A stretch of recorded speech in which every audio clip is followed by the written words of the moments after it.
À la une de Jeune Afrique, Donald Trump et l'Afrique, un continent auquel le président américain ne s'était guère jusque-là intéressé. Il ne s'y était même pas rendu lors de son premier mandat.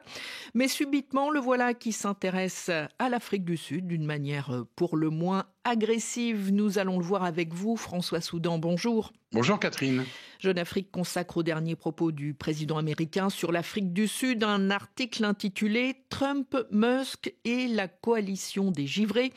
Pour vous, François Soudan, Pretoria est une cible qui n'a pas été choisie au hasard, loin s'en faut. Ah oui, deux mots d'abord Catherine sur le titre, la coalition des givrés, c'est ainsi que le Wall Street Journal qualifie cette sphère complotiste qui gravit dans l'entourage de Trump et au sein de laquelle notre collaborateur Romain Chanson s'est intéressé à ces entrepreneurs de la tech originaires d'Afrique du Sud qui ont en commun une sorte de détestation de l'ANC et du gouvernement de Pretoria. Alors vous avez évidemment Elon Musk qui n'a jamais investi un seul dollar ni fait œuvre de charité dans son pays de naissance et de jeunesse et qui a retiré son entreprise d'un appel d'offres parce qu'il ne supporte pas la loi de discrimination positive en faveur des Noirs.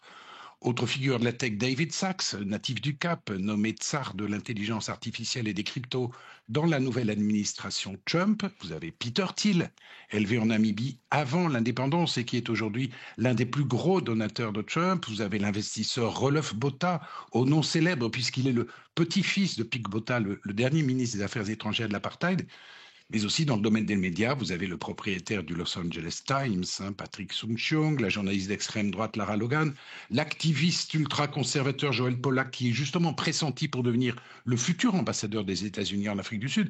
Toutes ces figures controversées de l'entourage de Trump semblent engagées dans une sorte de règlement de compte mémoriel avec leur pays de naissance, sous prétexte de défense des intérêts d'une communauté, les Afrikaners, qui représentent moins de 7% de la population sud-africaine, Catherine. François Soudan, vous consacrez par ailleurs votre éditorial à l'opinion africaine. Que pense-t-on de Donald Trump sur le continent ? L'heure semble être à l'hésitation ou parfois à la fascination, mais peut-on vraiment parler de fascination ?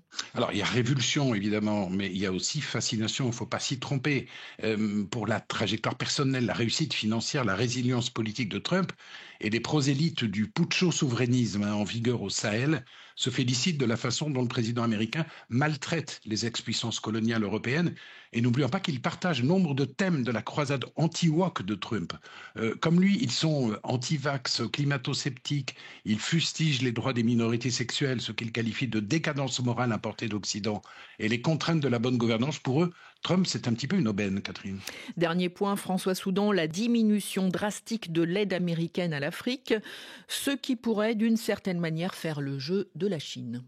Tout à fait. En procédant à la quasi-liquidation de l'USAID, Donald Trump passe à la trappe un vecteur essentiel de l'influence américaine en Afrique et ce faisant, il tire les marrons du feu pour Xi Jinping, lequel se présente plus que jamais auprès de ses pairs du continent comme un partenaire rationnel, fiable, stable, porteur d'une offre économique durable et susceptible de prendre le relais au sein des organisations internationales comme l'OMS, par exemple, d'un leadership laissé vacant par le retrait américain. Alors, l'Europe étant par ailleurs trop affaiblie pour représenter une alternative solide, la Chine apparaît plus que jamais en Afrique comme la puissance de recours, Catherine. Merci François Soudan. Les articles dont vous venez de nous parler sont à retrouver sur jeuneafrique.com.